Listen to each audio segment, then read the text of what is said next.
Half a day, everybody. This is Trey. I'm going to be doing the presentation on human resources in higher education and student services. I'm going to start off with this quote from Sir Richard Branson. He said, "Train people well enough so they can leave. Treat them well enough so they don't want to." For those of you that don't know about him, he's the owner of Virgin Galactic. He had over 400 companies. Times Magazine named him one of the top 100 most influential people in the world for his businesses there and his impact on entrepreneurship. He was actually knighted. So I think it's a great quote. So human resources planning starts out with a strategic plan. That plan needs to be aligned with the college's mission. And the strategic plan is there to develop the human resource plan. And the overall purpose of it is to verify that there's sufficient human resources to achieve the organization's goals and execute its operational plans. That's the main purpose there. And the Human Resource Office has got to keep the organization informed of current social, economic, legislative, and technological trends affecting human resources. One of the biggest functions of human resources is actually the recruitment of its employees. So human resources has got to verify that there are available positions and sources for suitable candidates. They contact the potential employees, they have interviews, and they have to make sure that their recruiting methods are fair and that they align with the institution's objectives and aims, and they've got to make sure that it's cost efficient. As far as when a human resource office is making their selections there of employees, new employees, they have to be aware of how many employees they need, the description of the position. They've got to make sure that that is top notch there, everything's correct. They've got to consider external pressure or influence. Identify the criteria used in the organization selection process, so what's most important to them. And then also, what type of interview are they going to give? Are they going to give a structured or unstructured? So structured has a predefined set of questions asked to every candidate. And that's usually the best way to find the most highly qualified individual. And unstructured is more of a casual, unrehearsed. It's followed by open-ended questions, and it's meant to evaluate the communication style of the candidate. One of the jobs of human resources is to identify performance metrics. These metrics are used to evaluate an employee. And they need to make sure that those benchmarks and targets align with the university's mission and vision. They can use quantitative factors such as graduation rates, enrollment rates, student dropout rates. Another way that they can get data is consistent end of course surveys to the students there. And they need to make sure that the metrics progress towards department's planned goals, initiatives, and objectives there. Some things to consider: how often will the institution require the employee evaluation? What kind of feedback tools will they use? What criteria will be reviewed? And what scale does an institution utilize for quantitative analysis?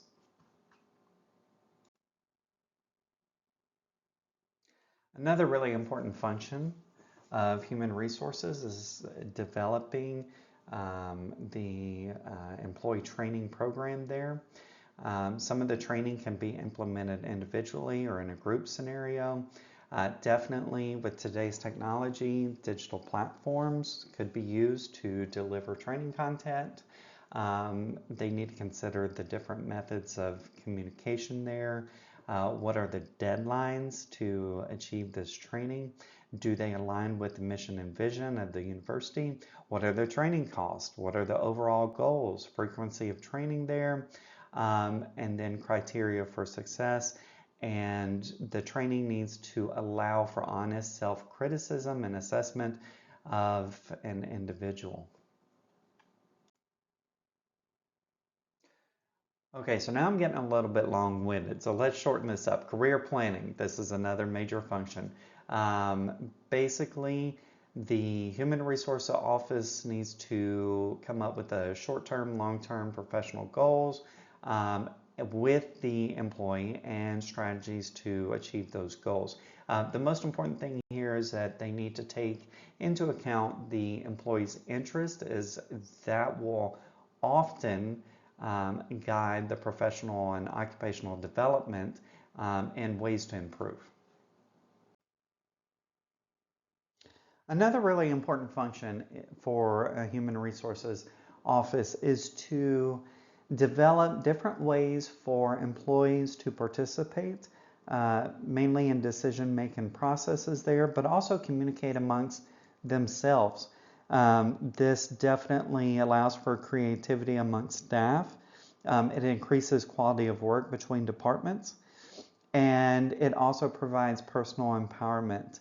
One of the suggestions there that I absolutely love is provide opportunities to participate and or lead important discussions or trainings. That's a great training tool for both the briefer and the participants there.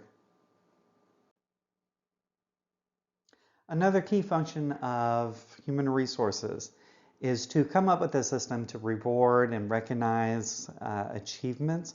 Some of those different rewards, my favorite, pay increases. My second favorite, time off awards and bonuses. You can get positive recognition for specific efforts.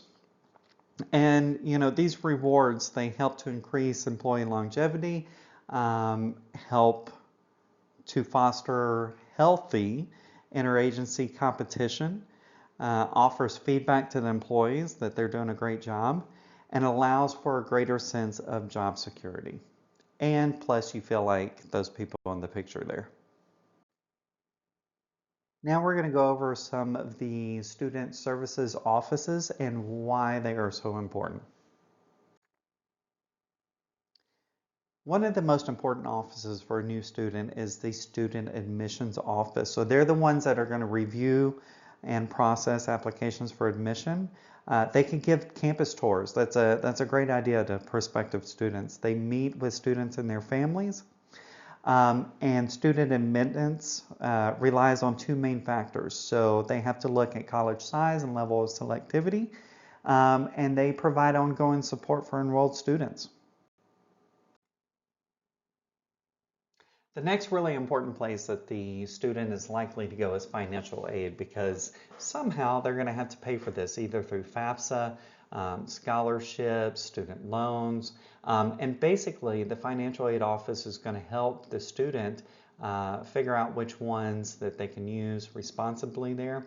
So they process student aid application, relays the requirements to qualify for financial aid, helps the students to understand the cost of attendance there. They advise the student on their responsibility when they're accepting this aid. And one of the most important things that they do is they ensure compliance with state and federal regulations as far as financial aid goes. So the registrar's office, everybody knows you order your transcript from them to be sent to another school or for yourself. But a couple things that maybe people didn't know is that they create and maintain course scheduling. They also are heavily intertwined with the graduation ceremonies. They manage those. They conduct degree audits. They ensure the college meets academic policies, regulations, and accreditation standards. I always tell my members that I work with that they need to go see the academic counselor for their program, because that academic counselor is going to help them develop the academic plan, choose the order of the classes, tell them about CLEP, DSSTs, if they can use some of that, provide study tips. This is really the person that a new student, or maybe a student questioning if they're in the right program, they need to go see. Now for one of the most exciting offices on a campus for student services, student life, or the engagement office. Like I said, I used to work for this office for a couple years while I was getting my associates, and it was so much fun. But basically, this office is going to coordinate student volunteer office, provides methods of student communication there, market student engagement opportunities, so it plans events based on student clubs, activity, government, sports, multicultural events. This is the place where student life is happening, no pun intended. One of the most exciting offices that I've worked for in the past is the Student Life office while I was getting my associates. And the reason why it was so exciting is because we planned all these different events and allowed for such creativity, and I love being creative there. But we planned events, multicultural events, we planned events around student clubs, activities, governments, athletics, and we basically gave the students a way to participate in things that are happening at the college. So we also marketed the student engagement opportunities, so we made sure everybody was aware of them, coordinated them, provide methods for student communication, and we balanced the budgets there related to student life activities. So the next place is the Writing and Language Center. This is basically going to be the one-stop shop for students to get writing help. They can conduct individual consultations there, they can do classes, but basically they're going to help a student write on a college level. One of the most important offices for a veteran is, of course, Veteran Services. So this office is going to process a veteran's certificate of eligibility. They report the student enrollments to the VA so the VA can pay for those classes. And they also participate with and or plan veteran initiatives and events at the college that bring awareness to veterans issues. So as far as a highly effective student services structure, there's certain offices that a student is more likely to visit. So for a new student, that's going to be student admissions, financial aid, possibly if they're a veteran, veteran services, and then of course academic counseling. And then while they're a student, they can participate with student life. If they need some tutoring, Writing and Language Center, or if they need some extra help, maybe they're changing their degree, academic advising there can help them out.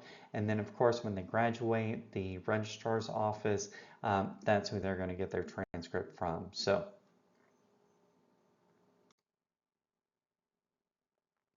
thank you for viewing this presentation. By the way, all the pictures I got through Microsoft Stock through PowerPoint there. So, but anyways, I hope you enjoyed it.